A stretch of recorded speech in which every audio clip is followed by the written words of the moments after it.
Hello, everybody, and thank you for joining me today. My name is Talia Stevens from All That Is Healing Through Self Mastery.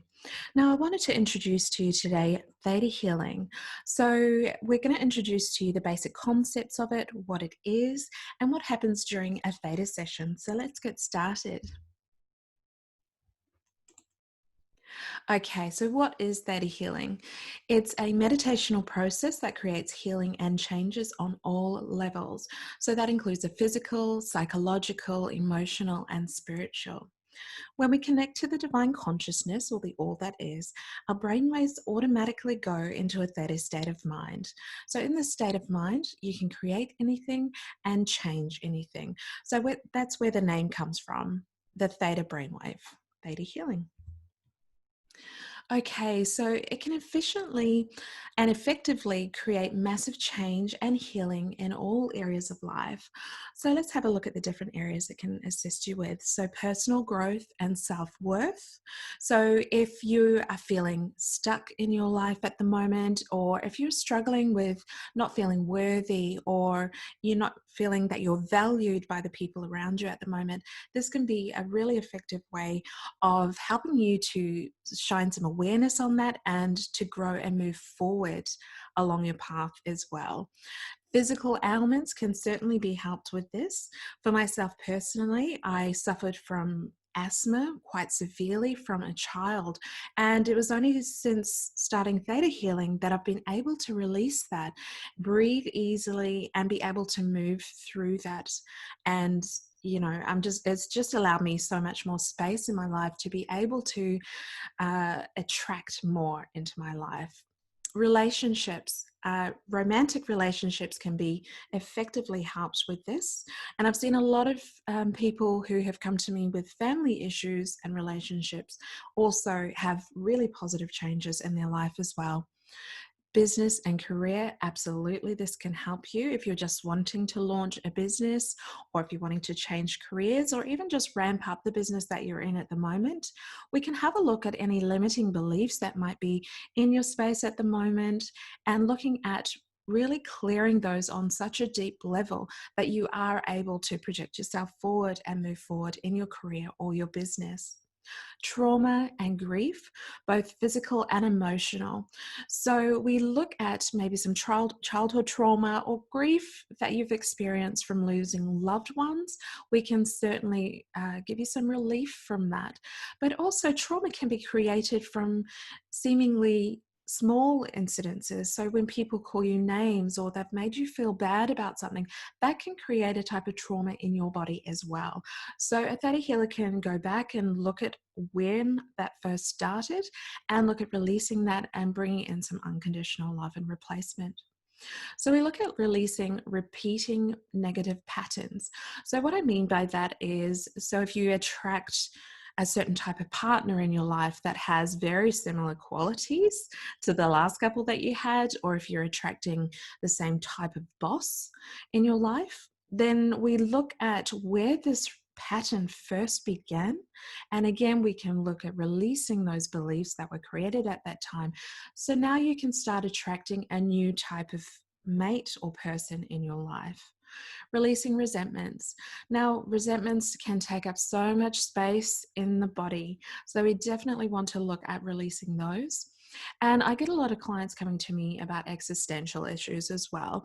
So if you're feeling like you don't have a place here, or you're not feeling at home, these are sort of issues that we can address during a theta session. Your connection to the all that is, to a higher power, and just feeling safe and secure, that's what we can work on. Okay, how are the healings accomplished?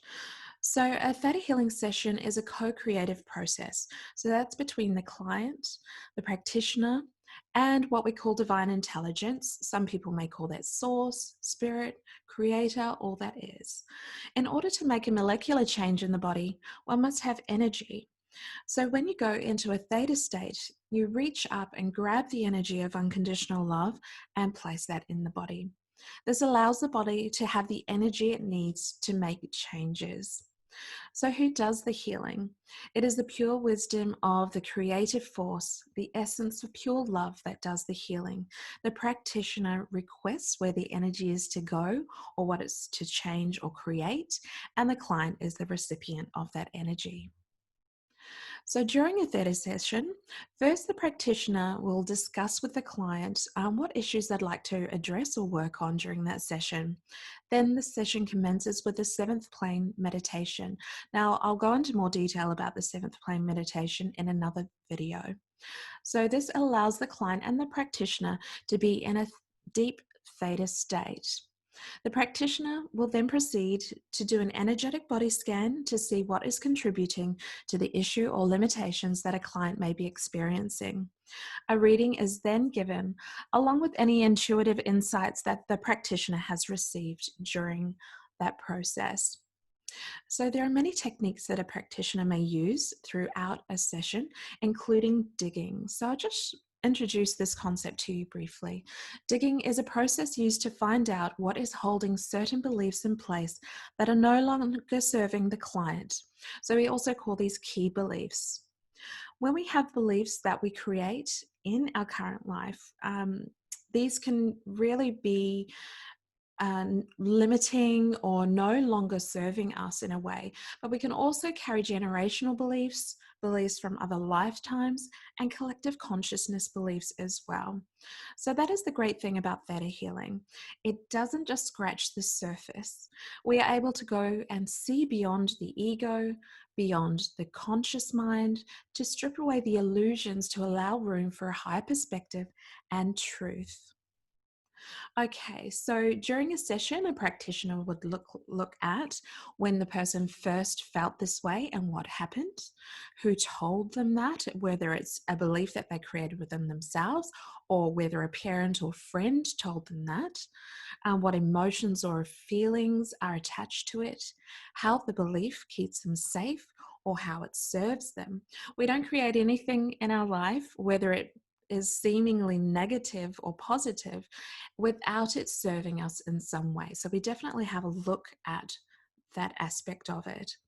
We release any trauma surrounding this belief, release any oaths, vows, or commitments intertwined with this belief, and then we download the replacement programs. So this is just a very, very basic view of what digging looks like. So if the top belief is, I feel stuck in my job, then a practitioner would ask questions like, why do you feel stuck in your job? And the person may respond, nobody listens to me, I'm invisible. And then the practitioner would ask, when was the first time you felt invisible? My father wouldn't even acknowledge me as a child. And so what happens when your father doesn't acknowledge you? I'm alone. And so we just check if that's the bottom belief. Is there anything worse than being alone? And the person replies no. So we've found the key belief. So the top belief of I feel stuck in my job and the key belief of I'm alone, to the conscious mind, this may not be logical at all. But to the subconscious mind, it doesn't work the same way as our conscious mind does. Once a key belief is located, the practitioner can then witness the belief of that program be released and replaced with a new belief, along with any feelings that would help that new belief integrate. The replacement program could be something like, I know how to and what it feels like to be surrounded by people who love, appreciate, and support me. So, say if the client created this belief within themselves at 5 years old, and you're working on someone who is 40 years old, they've had 35 years worth of creating situations and attracting people into their life that support that belief of I am alone.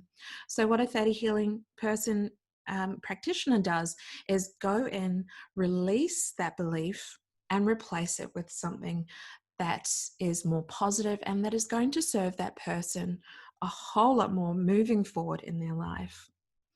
Okay, so here is some suggestions of what to do pre and post your theta healing session. Before the session, stay well hydrated before and after a session. This is going to help you answer the questions a lot clearly and get a lot of clarity during and after your session. So, also have a willingness to be honest. Usually, during a theta healing session, the subconscious mind is opened up. So, while some of the thoughts you have may not seem relevant, they certainly are because they're coming up to be healed. So, say whatever is in your mind during the session. Be open to change. You're definitely going to be experiencing some change during a session. Okay, but just know that the practitioner is there to support you. After the session, some program changes may take time to integrate, so take it easy on yourself. Very important there. While the healings are instant, it does take the body sometimes a bit of time to fully integrate and understand those changes. So take note of how you're feeling about 3 to 5 days after a session. Usually the day after you might be feeling good, and then the processing starts to happen. So again, just take it easy on yourself. Let the practitioner know if you have any questions. Okay, so that's all from me today. If you are interested in having a theta healing session, do get in contact. I also teach theta healing as well, so if this resonates for you to learn and incorporate it as part of your business, do get in contact as well. I look forward to seeing you and talking to you next time.